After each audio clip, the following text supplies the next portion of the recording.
आज की कहानी की शुरुआत एक भावनात्मक सुबह से होती है, जब शाह हाउस में त्योहार की चहल पहल तो है, लेकिन दिलों में खालीपन भी महसूस हो रहा है। 2 हफ्ते बीत चुके हैं, धनतेरस और छोटी दिवाली दोनों बीत गए, मगर लीला के चेहरे पर वही चिंता झलक रही है। वह बाबूजी से कहती है, देखो जी, दो त्योहार निकल गए, लेकिन ना अनुपमा लौटी, ना राही की कोई खबर। उसकी आवाज में शिकायत भी है और माँ की तड़प भी। वह कहती है, यह राही की शादी के बाद पहली दिवाली है, फिर भी वह अपने घर नहीं आई। अनुपमा को अब अपने परिवार की परवाह ही नहीं रही। जसप्रीत जो वहीं खड़ी होती है, मजाक में कह देती है, आप इतनी परेशान क्यों हो रही हैं, लीला जी। अब अनुपमा अपनी दुनिया में खुश है, लेकिन लीला का चेहरा उतर जाता है। बाबूजी लीला को समझाते हैं, लीला, बच्चों को खुश रहने दो, अब उन्हें अपने फैसले खुद लेने चाहिए, मगर लीला का दिल मानने को तैयार नहीं होता। तभी पाखी अपनी आदत के मुताबिक ताना मारती है, वो लौटेगी तो फिर वही ड्रामा करेगी। जसप्रीत तुरंत पलटकर कहती है, तुम हमेशा किसी की खुशियों में जहर क्यों घोलती हो। पाखी घर में एक पल को सन्नाटा छा जाता है। इसी बीच लीला पूछती है, अरे बताओ अंश, इस बार दिवाली किसके साथ मनाएगा, शाह परिवार के साथ या कोठारी परिवार के साथ। बाबूजी धीरे से कहते हैं, गुस्सा मत करो लीला, सब ठीक हो जाएगा। तभी दरवाजे पर घंटी बजती है और सबकी निगाहें वहां मुड़ती हैं। दरवाजे पर खड़ी होती है अनुपमा, वही मुस्कान लिए, जैसे बरसों बाद अपने घर लौटी हो। जय श्री कृष्ण कहते हुए वह अंदर आती है और सबको दिवाली की शुभकामनाएं देती है। घर का माहौल एकदम बदल जाता है। लीला, बाबूजी, किंजल सब उसके पास आकर उसे गले लगा लेते हैं। अनुपमा की नजर अचानक भारती पर पड़ती है। वह उसे चलता हुआ देखकर चौंक जाती है और तुरंत उसकी ओर बढ़ती है। भारती, तुम चलने लगी। उसकी आंखों में खुशी के आंसू हैं। भारती मुस्कुराती है और कहती है, आप और डांस रानीज के कारण ही मैं फिर से चल पा रही हूँ। आपने जो हिम्मत दी वही मेरी ताकत बनी। अनुपमा गर्व और सुकून दोनों महसूस करती है। यह वही पल था जिसका उसे इंतजार था, किसी की जिंदगी में रोशनी वापस लाने का। दूसरी ओर कोठारी हाउस में भी माहौल बदल चुका है। पराग जब राही को देखता है तो उसके चेहरे पर सच्ची खुशी झलकती है। वह आगे बढ़कर राही को गले लगाता है, आ गई तू, अब तो घर में असली दिवाली हुई। ख्याति भी उसे देखकर मुस्कुराती है और गले लगा लेती है। प्रेम कहता है, हमने तो सोचा था कि अब तू उत्तरायण पर ही पतंग उड़ाने आएगी। मोटीबा भी मजाक में कहती हैं, अब आ गई है तो हमारे घर की रौनक लौट आई। राही हंसती है, लेकिन जब उसकी नजर अंश और प्रार्थना पर पड़ती है, जो कोठारी हाउस में हैं, तो उसके चेहरे का रंग बदल जाता है। वह थोड़ा असमंजस में पड़ जाती है। प्रेम धीरे से पराग से कहता है, राही को अभी सच पता नहीं है। अगर उसे पता चला कि अंश अब यहाँ रहता है तो पता नहीं उसका क्या रिएक्शन होगा। पराग गंभीर होकर कहता है, सही समय आने पर सब बता देंगे। उसी वक्त दूसरी तरफ माही और गौतम का सीन चलता है। गौतम एक्सरसाइज कर रहा होता है और माही उसे देखती रह जाती है। उसकी नजरें गौतम के चेहरे से हटती ही नहीं। जब वह पास आती है तो पूछती है, आपको कुछ चाहिए? गौतम मुस्कुराकर कहता है, बस आपकी ये मुस्कान चाहिए। उसकी बातें माही के दिल को छू जाती हैं। जैसे जैसे गौतम उसके करीब आता जा रहा है, माही के दिल में उसके लिए एक अजीब सा एहसास पनपने लगा है। गौतम के जाने के बाद वह उसकी बोतल उठाती है और उसमें से प्रोटीन शेक पी लेती है, मानो उसकी यादों को खुद में समा लेना चाहती हो। उधर अनुपमा आंगन में ईशानी को देखती है। वह पूछती है, ईशानी, तुम अभी तक यहाँ क्या कर रही हो? ईशानी मुस्कुराकर कहती है, दिवाली की छुट्टियां हैं, इसलिए सोचा थोड़ा वक्त यहाँ बिता लूं। अनुपमा उसके चेहरे को गौर से देखती है, लेकिन मन में शक गहराने लगता है। वह सोचती है कि ईशानी कुछ छिपा रही है, मगर फिलहाल वह कुछ नहीं कहती।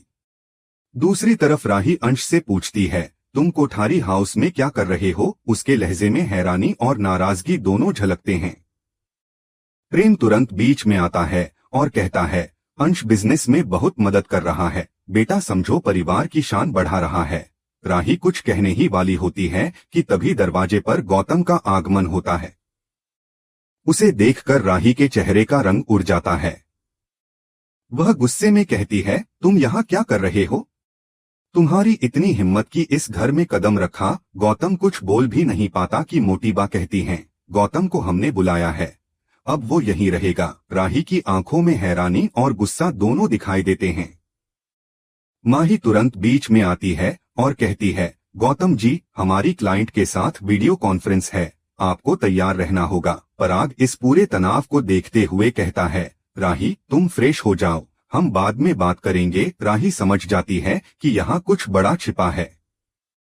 दूसरी ओर शाह हाउस में माहौल फिर से हल्का हो जाता है। तोशु बताता है कि उसने एक बड़े रेस्टोरेंट में नौकरी ज्वाइन की है। लीला खुश होकर कहती है, वाह, आखिर तूने कुछ जिम्मेदारी ली। किंजल अनुपमा से उसकी द्वारका ट्रिप के बारे में पूछती है। अनुपमा के चेहरे पर एक अलग सी शांति झलकती है। वह कहती है, इस ट्रिप ने मुझे नई शुरुआत दी है। वहां सिर्फ मैं थी, मेरी बेटी थी और कान्हा जी। पहली बार लगा कि मैं खुलकर सांस ले रही हूँ। लीला कहती है, अरे ट्रिप की फोटो तो दिखा दो। अनुपमा मुस्कुराती है, मान जी, वहाँ फोटो लेने का वक्त कहाँ था, बस मन की तस्वीरें हैं जो हमेशा साथ रहेंगी। उसी वक्त बाबूजी कहते हैं, भगवान की कृपा से हमारे समर की आत्मा को अब शांति मिली होगी। सबके चेहरे पर सुकून झलकता है। अनुपमा की आंखों में भी हल्की नमी है, पर उसके भीतर अब एक नई ताकत जन्म ले चुकी है। वह जान चुकी है कि जिंदगी चाहे कितनी भी मुश्किल क्यों न हो, जो दिल सच्चा रखे वही रोशनी फैलाता है। और आज की दिवाली पर यही अनुपमा का असली दीपक जल चुका था, उसके दिल का दीपक जो सबके अंधेरों में रोशनी बन गया था। दिवाली की रौनक में घर चमक उठा था, लेकिन हर चेहरे के पीछे कुछ अनकहे भाव छिपे थे। अनुपमा सबके लिए मुस्कुराहट बनकर खड़ी थी, मगर उसकी आंखों में भी एक सुकून और एक डर दोनों साथ थे। दूसरी ओर राही मन ही मन उथल पुथल में थी। उसे लगता था कि उसके जीवन की खुशियां जैसे आती ही इसलिए हैं कि अगले ही पल बिखर जाएं। प्रेम उसकी बेचैनी समझता है, वह पास आता है और कहता है कि आज का दिन खुशियों का है, खुद को दुख में मत डुबो। राही धीरे से कहती है कि क्यों मेरी खुशी टिकती नहीं, सब कुछ ठीक हो जाता है, फिर कोई नया तूफान आ जाता है। प्रेम मुस्कुराते हुए कहता है कि इस बार हम साथ हैं, कोई गलती नहीं होगी। अनुपमा दूर से यह सब देखती है और उसे तसल्ली होती है कि राही के जीवन में कोई है जो उसके दर्द को समझता है। शाम को घर में पूजा की तैयारियां शुरू होती हैं। हर कोने से दीपों की रोशनी झिलमिला रही थी। तभी मीता माही को लेकर आती है। माही को देखकर सबके चेहरे पर हैरानी साफ दिखती है। उसने सुहागन का श्रृंगार किया था, माथे पर सिंदूर, गले में मंगलसूत्र और चेहरे पर गहरा आत्मविश्वास। मीता गुस्से से पूछती है कि आज फिर तुमने यह श्रृंगार किसके लिए किया? माही बेधड़क जवाब देती है, गौतम के लिए। यह सुनते ही सबके पैरों तले जमीन खिसक जाती है। मोटीबा का गुस्सा फूट पड़ता है और वह माही को तमाचा मार देती हैं। तभी माही घबराकर नींद से जागती है, यह सब एक सपना था। वह पसीने में भीगी हुई बैठ जाती है, उसके मन में डर घर कर जाता है कि अगर यह सपना कभी सच हुआ तो। इधर घर में आरती शुरू होती है। मोटीबा राही को आरती के लिए बुलाती हैं और दूसरी तरफ अनुपमा भी पूजा करती है। दोनों मां बेटी अपने अपने स्थानों पर आरती करते हुए एक दूसरे को याद कर रही होती हैं। अनुपमा की आंखों में अनुज की छवि झलकती है। वह दीपक के सामने हाथ जोड़कर कहती है, अब तो आप खुश होंगे ना अनुज, मैंने सब संभाल लिया। वहीं राही अपनी आरती के अंत में अनुज से मन ही मन माफी मांगती है कि उसने कभी उनकी भावनाओं को पूरी तरह नहीं समझा। दोनों की प्रार्थना एक जैसी थी, परिवार में फिर से शांति लौट आए। आरती खत्म होते ही ख्याति प्रार्थना को आरती करने बुलाती है। प्रार्थना आगे बढ़ती है तो गौतम भी वहां आ जाता है। सभी के चेहरे पर हैरानी और असहजता थी। गौतम विनम्रता से कहता है कि वह यहाँ सिर्फ माफी मांगने आया है। वह पीछे हट जाता है, लेकिन उसके और माही के बीच एक अजीब सी नजरों की बातचीत होती है। माही के चेहरे पर हल्की मुस्कान थी जो उसकी भीतर की बेचैनी को छिपा रही थी। दूसरी तरफ अनुपमा ईशानी की ओर देखती है जो लगातार फोन पर व्यस्त थी। उसे शक होता है कि ईशानी कुछ छिपा रही है। इसी बीच घर के दूसरे हिस्से में राजा के फोन पर भी लगातार मैसेज आने लगते हैं। परी उसके व्यवहार से असहज महसूस करती है। वह उसे घूर कर देखती है, लेकिन राजा नजरें चुरा लेता है। अनुपमा दूर से यह सब देखती है और उसके मन में चिंता घर कर जाती है कि कहीं फिर से घर में किसी रिश्ते की नींव कमजोर न पड़ जाए। रात को सब पूजा के बाद थके हुए बैठते हैं। अनुपमा अगले दिन के सफर की तैयारी कर रही होती है। सरिता पूछती है, हमारी ट्रेन कब की है? अनुपमा कहती है, कल शाम की। कल हमारा नया साल है और हमें मुंबई पहुंचना है। यह सुनकर लीला नाराज हो जाती है। वह कहती है, हर बार त्योहार पर तुम हमें छोड़कर चली जाती हो। क्या अब तुम्हारा दिल इस घर में नहीं लगता? सरिता बीच में बोलती है कि अनुपमा हमारे साथ आई थी तो हमारे साथ ही जाएगी।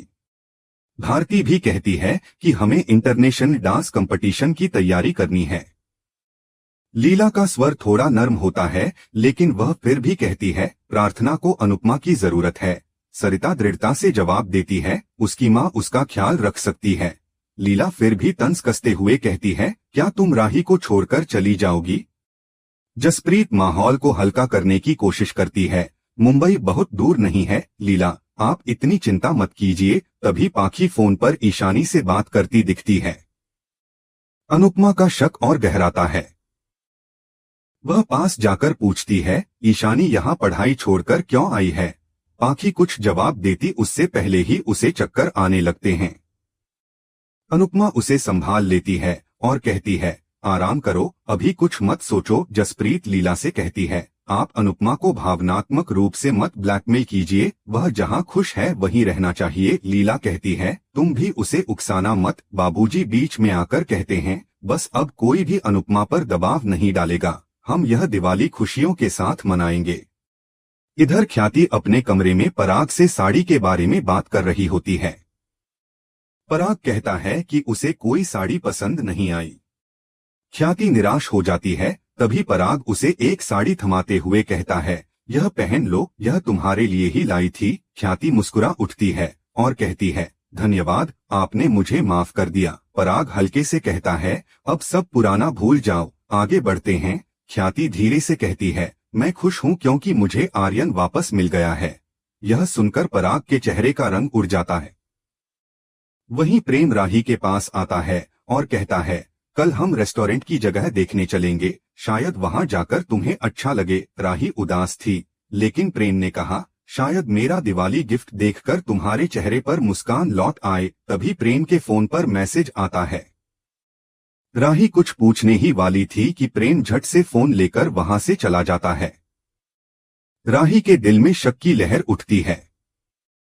उसे परी के शब्द याद आते हैं जो कुछ देर पहले बोली थी, अगर तुम्हारे प्रेम के फोन पर बार बार मैसेज आए और वह तुमसे नजरें चुराकर चला जाए तो क्या तुम सोचोगी कि वह तुम्हें धोखा दे रहा है? राही ठिठक जाती है।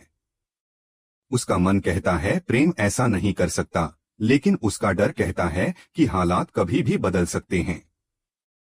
एपिसोड के अंत में दिखाया जाता है कि अगले दिन गोवर्धन पूजा के दौरान माही फिर से गौतम के करीब जाने की कोशिश करती है। मोटीबा अनुपमा से कहती हैं, तुम बिना डर के मुंबई जाओ, यहाँ सब संभाल लेंगे। अनुपमा कहती है, जब बच्चों को माँ की जरूरत पड़ेगी तब माँ को लौटना ही होगा। लेकिन तभी उसकी नजर माही और गौतम पर पड़ती है, जो कुछ ज्यादा ही नजदीक खड़े होते हैं। अनुपमा का चेहरा सख्त हो जाता है। प्रार्थना दौड़ती हुई आती है और कहती है, माही गौतम के जाल में फंस चुकी है, अब सिर्फ आप ही उसे बचा सकती हैं। अनुपमा स्तब्ध रह जाती है। दिवाली की रोशनी के बीच उसकी आंखों में चिंता की परछाइयां साफ झलकती हैं। वहीं राही बालकनी में खड़ी आसमान के दियों को देखती है और सोचती है कि क्या उसका अपना दीपक कभी बुझने से बच पाएगा या हर बार किसी सच्चाई की हवा उसे बुझा जाएगी।